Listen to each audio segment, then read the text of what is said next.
नमस्कार दोस्तों, अपने यूट्यूब चैनल पर स्वागत करती हूँ। हमारे चैनल का नाम है विद्या गोरखपुर। आप जाइए, एक बार साट मार के देखिए। बहुत प्यारा प्यारा, बहुत सुंदर सुंदर हम लोग गीत गाती है। आप लोग देख ही नहीं रहा, आप लोग देखिए, आगे बढ़ाइए। देखिए ये दीदी बताएगी कौन गीत है। हम लेकर आए हैं माता जी के भजन के गीत। आप लोग लाइक सब्सक्राइब करिएगा और देखिएगा। हमारे चैनल पर आप लोग जाइएगा, देखिएगा। बहुत सुंदर सुंदर हम गीत लेकर आते हैं।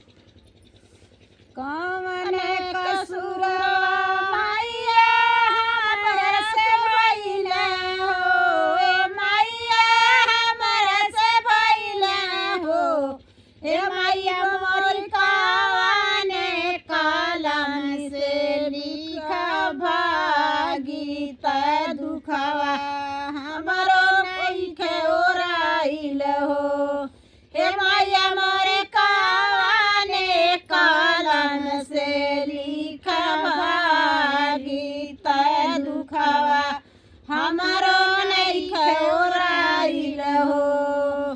दुखवा के मारल हम नैहरवा में गइल हो, हम नैहरवा में गइल हो, ए मैया मोर नाही जीना नैहर के लोग कई दुखवा हमरो नइखे ओराइल हो, ए मैया मोरी नाही जीना नैहर के लोग त दुखवा हमरो नइखे ओराइल हो। कौन कसूरवा मैया हमरा से भइले हो, ए मैया मोरे हमरा से भइले हो, ए मैया मोरे कवने कलम से लिखवा गीत दुखवा हमरो नइखे ओराइल हो, ए मैया मोरे कवने कलम से लिखवा गीत दुखवा हमरो नइखे ओराइल हो। दुखवा के मारल हम पाप लगे गइल हो, ए मैया मोरे पाप लगे गइल हो, ए मैया मोरी नाही चिन्हय अपन बिटिया तै दुखवा हमरो नइखे ओराइल हो, ए मैया मोरी नाही चिन्हय अपन बिटिया त दुखवा हमरो नइखे ओराइल हो।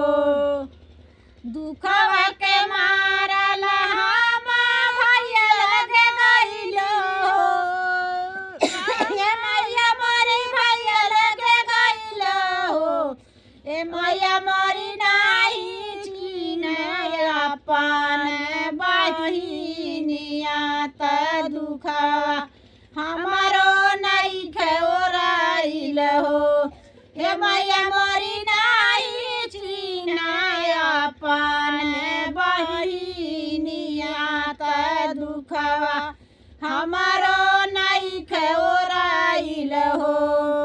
दुखवा के मारल हम भौजी गइल हो, ए मैया मोरी भौजी गइल हो, ए मैया मोरी नाही चिन्हय अपन ननदिया त दुखवा हमरो नइखे ओराइल हो, ए मैया मोरी नाही चिन्हय अपन ननदिया त दुखवा हमरो नइखे ओराइल हो। कौन कसूरवा मैया हमरा से भइले हो, ए मैया मोरी हमरा से भइले हो, ए मैया मोरी कवने कलम से लिखवा गीत दुखवा हमरो नइखे ओराइल हो। दुखवा के मारल हम मैया लगे गइल हो, ए मैया मोरी मैया लगे गइल हो, ए मैया मोरी माइया तहिरा दे से लगावे त दुखवा हमारो काम हो भइल हो ए मैया मोरी माइया तहिरा दे